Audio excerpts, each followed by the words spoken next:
ہم سب دنیا کو اپنے خیالات کے عینک سے دیکھتے ہیں، ہم اس ایک نقشہ بناتے ہیں اور پھر اس نقشے پر چل کر اپنی منزل کو تلاش کرنے کی کوشش کرتے ہیں، جبکہ ہماری معلومات اکثر نامکمل ہوتی ہے۔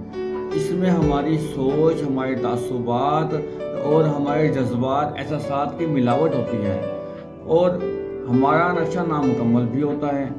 یہ اکثر دوسروں کے نقشے سے مختلف ہوتا ہے اور یہ حقائق سے بھی مختلف ہوتا ہے۔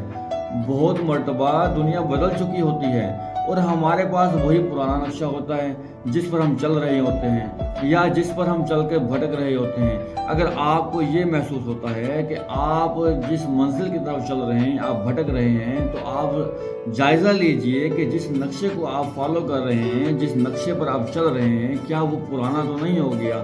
کیا آپ کو نئے نقشے کی ضرورت تو نہیں ہے؟